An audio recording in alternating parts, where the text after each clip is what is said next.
We recently put out a video on how one day God's going to create a new earth, and the Bible says that we're going to live there forever with God and Jesus, and we're going to have immortal bodies. And a few people commented and said, well, great, but why didn't God just start out with the perfect world? And I think it's a great question. And I think there are many ways you could answer that.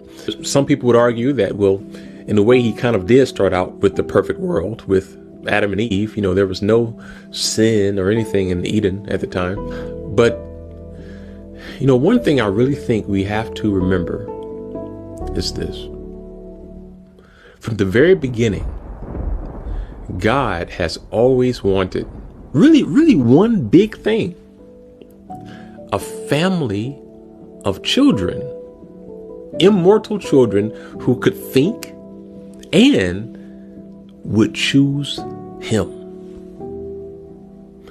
And so he, as you know, he created the angels. But the Bible says many of them, with Satan, chose to leave God and do their own thing. Basically, they didn't appreciate what they had. I mean, look, they had immortal bodies. They had no pain. They had the presence of God right there. They were just created with it. And yet they left that. They didn't appreciate it. So in a way, it's almost like God says, okay, I'm going to create a being who will appreciate my presence, who will appreciate the immortal life. And so he created humans, us. And then he puts us on this earth that's far from perfect. And he even allowed Satan to make it so that we experience things like pain, sadness, and death. I mean, just look at the story of Job. So why do we have to go through all this?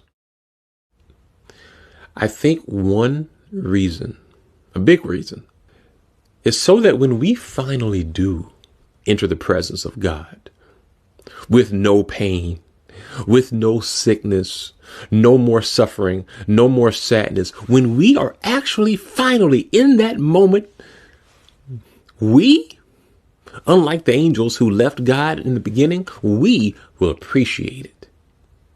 Because you can only truly appreciate something when you know what it's like to not have it. Let me ask you a question. When you think back throughout your life and you think about the pain, the sadness, the death, health issues that you've had to face, you think about all that. When you finally put on that immortal body, when you finally stand face to face with Jesus in the presence of God, how will you feel? Will you appreciate it?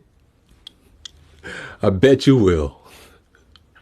You will be so grateful because you know what it's like to not have that.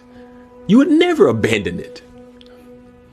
And so, in a way, this world, this age, has filtered out those who will truly appreciate God and those who desire God.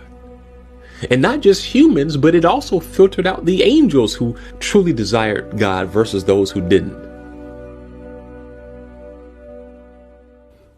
And so in the end, God's going to get exactly what he has always wanted: an immortal family of children who choose him. And in this anti-God, sinful world of temptation, if you are one of the few who can stand and boldly say, I choose to be on God's side, I love God, I desire God, and Jesus is my King. If you are one of the few who can say that in this day and age, guess what?